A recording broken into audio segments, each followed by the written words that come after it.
Hey friends, my name is Jake. Welcome to Canadian Cutting Edge, and today we've got a knife that I got as a gift from one of my viewers. This is the Civivi Vision FG. Is it FG? Don't know why I was thinking FX. It's FG. It's comes in several different ways. You can get G10 handle scales like I have. You can get micarta, Ultem you can get, and you can get it with this Nitro V. I think there's a Damascus version as well. So it's like 4 different price points that you can get this thing at. This is the lowest priced version. Well, there's several colors, and you can get the what is it? It's satin finish. I think it's a satin finish. I think you can get a satin finish or this coated blade. Civivi doesn't say what the coating is. It's probably a black titanium coating, and because if it was PVD, they'd brag about that, or if there was some other higher end coating, they would brag about that. So that's what that is. Over 3 inches in the blade. And how much over? Well, we'll do the entire specs later on. I'm going to do a teardown to show you this super lock. Yeah, super lock, that's what Civivi calls it. Some other people call it something else. Civivi calls it a super lock. And we'll talk about that too, and all the details and everything about this thing. Hopefully I can get this thing published by the end of January so that you can see this thing soon. Well, when you see it, it won't be soon, it'll be now. So stay tuned for the stuff that comes after now. Here you go. Here is the knife. Got holes in the handle scales here, and this is a new designer that I've never seen before, designed by Snecx and it just says Snecx on here. It's a cool clip point blade. Yeah, they call it reverse tanto, so let's get that out of the way first. I think reverse tanto is one of the silliest, even dumbest concepts in the entire knife industry. It just seems silly. Is this edge sharp over here? No, this edge isn't sharp. It's just a regular single bevel or edge bevel, single apex all the way along here. That's a clip point. I call them K-tip. You could call it even a version on a sax, a variant on a sax. I call it K-tip because, the Japanese do a number of knives with this kind of thing, and a number of their knives that do this kind of thing at the tip start with the letter K. So I started calling them K-tip, and I've even heard other people now start calling them K-tip, so that's kind of cool. I'm not certain that I came up with that term K-tip. I might have heard it somewhere, and I'm just repeating it, but yeah, call it a K-tip, or just call it a clip point, because that's really what it is. But of course, people with knives love to do variations on themes and change the name, and call it something different. Although reverse tanto has been around for a very long time as well. I just don't like it. Okay, that's enough of that. We've got a flat main bevel here. It doesn't come quite to the spine up here. So about halfway along the blade, this flat edge that's great for clamping on if you've got a guided sharpening system, you've got right there. And then the edge here, it's nice and thin. This edge is very thin. So this is the second time this month I've had a knife that's got a very thin edge, which helps it a lot. The grind angles, yeah, they're okay. And the sharpness on this thing came out quite well. And in my testing, it performed very well indeed for slicing and for cutting. Certainly not so much for piercing, which is kind of weird because a tanto is excellent for piercing. So there you go. I guess reverse means it doesn't pierce. Hey, could be. Badging. Designed by Snecx on here, a little bit bigger than I'd like, and I'd like it up here on the flat instead of on the main bevel. I don't like badging on the main bevel. And barely visible right there, it says Nitro V in really small letters. And that's it, other than the C for Civivi on the pivot pin. Got thumb studs for deployment. They've got a little line milled in them. They're a little bit unique. They're not a totally unique thumb stud, but a little bit unique. Your thumb can catch on there quite easily to do the deployment. And even left-handed, it's very good. And that's because it's exactly even on both sides. So it's just as good left-handed as it is right-handed. It's a 100% ambidextrous knife. Left-handed, right-handed, you get the exact same experience in either hand. And quite nice. No jimping here on the spine. If you saw these little lines here, that's because this here is the mechanism to release and I guess activate, but release the lock. There's a spring in there somewhere. I've not taken this apart yet. I have my strong suspicions that this is a variation on the theme. You've seen the Spyderco ball bearing lock, probably. You've seen the Spyderco bolt action lock. Of course, you've seen Benchmade's axis lock. It's on that same kind of theme in that there's a notch in the steel of the blade. Right there, you can see that notch. And it's rounded out. And the lock goes in there and holds it in the locked position. Now, the lock is a finger that comes off of this arm. So we'll see the details later on when I take it apart. So that's all I'm going to say about that, except for we've got some jimping on the front of it and then on the top there, just to make a little more sure that your finger's going to get in there to disengage that lock. And as you can see, I'm not even holding it, down for gravity. This is not even a 45-degree angle. And when I release the lock, it closes, which means it's got very smooth action in there. We've got phosphor bronze caged ceramic ball bearings in there, and we'll see those later on, which is very, very common for Civivi. We've got these 3 holes milled into the G10 handle scale here and through the liners, so the light goes all the way through. That helps lighten the thing a little bit and it gives a couple spots for grip. There's another hole right there, and that's just to give you a little bit of a peek at the lock and how it works. And I don't think my camera can pick that up all that well. You can see something moving in that hole, but we'll take the liners off and see exactly how that works in a little while. Got a milled out section here with a T8 screw. That's for the lefties to take the pocket clip and move it over there. And the pocket clip is your typical Civivi pocket clip, so I'm not going to go in depth on that. You've seen that hopefully a dozen times or more. It's a decent pocket clip. We've got T6 screws holding them in flat flush, which I don't prefer, but let's just demonstrate again how well they've done these.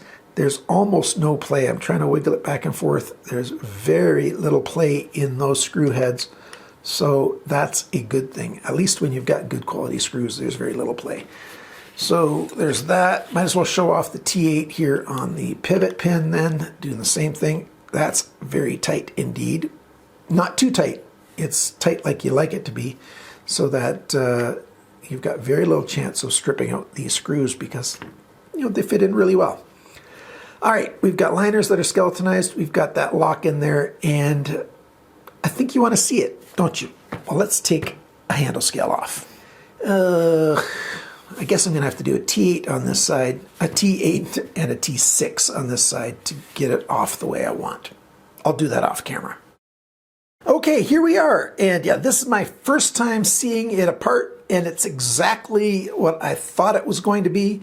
I didn't show you when I had it together before. We've got a stop pin here, and that stop pin is to stop you from pulling this lock back too far.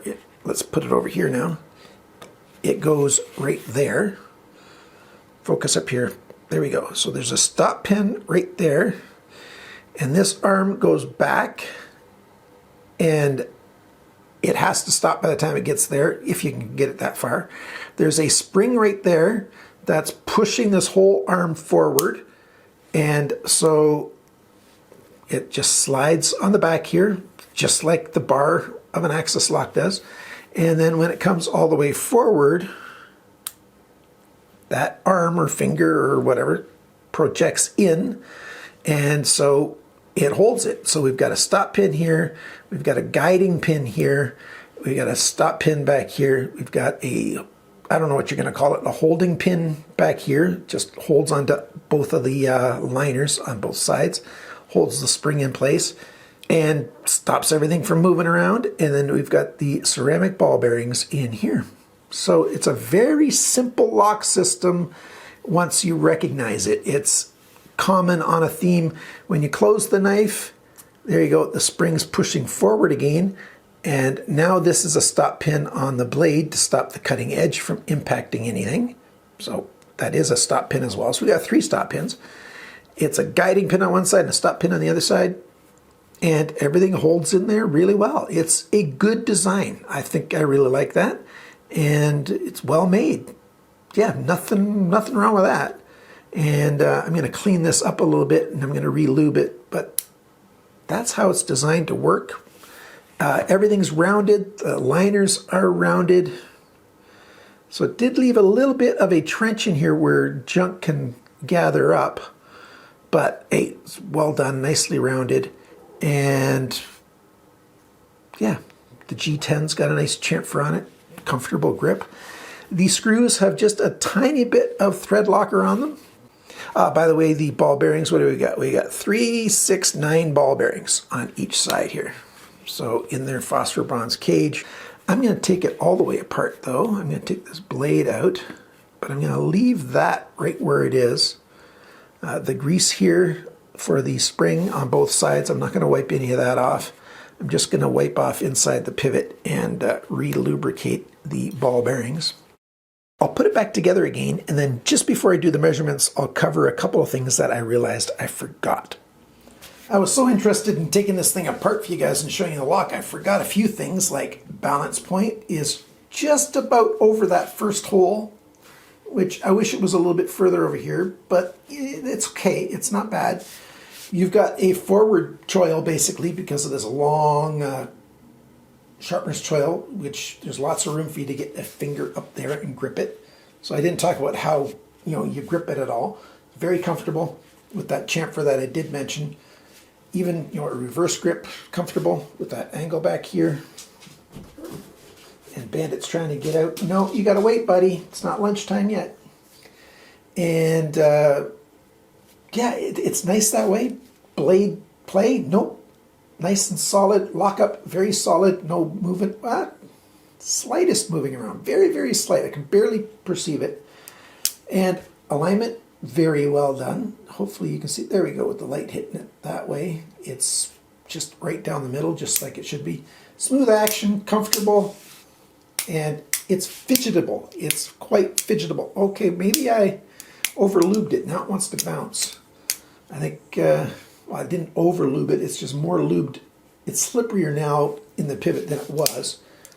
There we go. You just have to make sure you let go on time. Just like when you have to learn how to use an axis lock for the first time, you hold that bar back, or the bar lock or crossbar lock, whatever you want to call it. If you hold that bar back, it bounces and stuff. It works very, very much like any of those 3 locks that I talked about already. There we go. And there was a little bounce there, but it worked. So quite nice, yeah. So that covers those things. The only last thing, if you haven't noticed it, there's no lanyard option. No lanyard option on this knife. Some people might think, well, you can tie it off right there. Nope. Because when you push this lock bar back, it touches there. So there's not enough room. If you have some fabric in there, you won't be able to push the lock bar far enough out of the way to close the knife. Probably enough to deploy the knife, although it gets pretty close. Let's focus up here. Camera, focus here. Camera, there we go. It comes very close just when deploying the knife as well. So yeah, that's not the spot. Final thing, everything's black except for, of course, the C and that one stop pin that you can see. The other stop pin's inside, that big one there. It's not black either, but it's not really visible. I really wish they would have made all those pins black as well. Like this pin's black. Make all the visible stuff black. So the only silver you see would be from the C on Civivi. That would have been a nice touch. Not a big deal, just a personal taste thing. All right, let's cover all the measurements. First, we go over the weight. The weight of this knife is 125 grams. That's 4.41 ounces. So they tried to skeletonize a bit, but could have done a little bit more, I think. The factory sharpness on this thing, 135 bests in my testing. Now, you can't compare my best testing with somebody else's best testing. There's too much subjective, but you can compare my testing to my testing. So with my reviews, I tend to get slightly lower numbers on my best tester than some other people do. 135 is very good. It's just a slight bit better than average for brand new, lower cost knives. So I like that. The cutting edge length between my thumbs here, That is 79.8 millimeters, 3.14 inches. Blade length tip to the closest spot on the handle, 89.5 millimeters, 3.52 inches. Just a tiniest bit too long for 3.5 inches. Very close though.